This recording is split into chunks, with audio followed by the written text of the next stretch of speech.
అనన్య తెల్ల చీర కట్టుకొని హాల్లో ఉన్న రోహిత్ ఫోటోకి దండ వేయబోతూ ఉండగా ఉగ్రరూపం దాల్చిన శరణ్య ఒక్కసారిగా ఆగు అని గట్టిగా అరుస్తుంది. శరణ్య కోపానికి జడుచుకుంటుంది అనన్య. ఆ పూలదండ కట్టుకొని తెల్ల చీర కట్టుకొని భయపడుతున్న ముఖం పెట్టి శరణ్య వైపు చూస్తుంది అనన్య.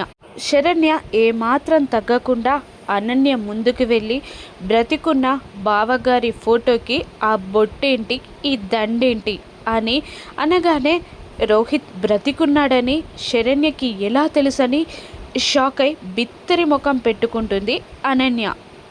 రోహిత్ బ్రతికే ఉన్నాడని శరణ్య చెప్పగానే ఆనందభైరవి, దర్శన్ ఇద్దరు షాక్ అయి శరణ్య వైపు చూస్తూ ఉంటారు. ఆనందభైరవి శరణ్య దగ్గరికి వచ్చి ఏంటమ్మా అని అడుగుతుండగా, అవునత్తయ్య, బావగారు చనిపోలేదు, బావగారు బ్రతికే ఉన్నారు.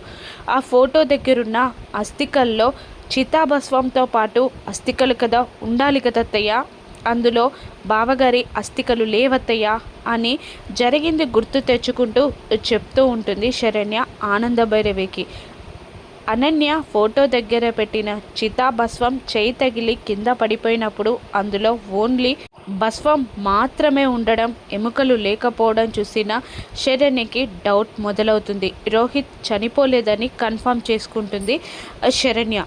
ఆ విషయాన్నే ఆనందభైరవికి చెప్తుంది శరణ్య. ఆ చితాభస్వం ఓన్లీ భస్వం మాత్రమే ఉందత్తయ్య, ఎముకలు లేవు, బావగారు చనిపోలేదు, ఎక్కడో ఈ అనన్య దాచిపెట్టింది అని ఆనందభైరవికి శరణ్య చెప్పగానే అనన్య వణుకుతూ ఉంటుంది. నిజంగానే రోహిత్ చనిపోలేదు.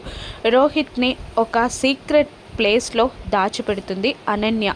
స్పృహలోకి వచ్చిన రోహిత్ నన్ను విడిచిపెట్టండి అని చైర్కి కట్టేసుకున్న తన చేతులని విడిపించుకుంటూ అక్కడున్న రౌడీలపై అరుస్తూ ఉంటాడు రోహిత్ జాడని ఆనందభైరవి శరణ్య కనిపెట్టి ప్రీతిని జైలు నుంచి విడిపించగలరా?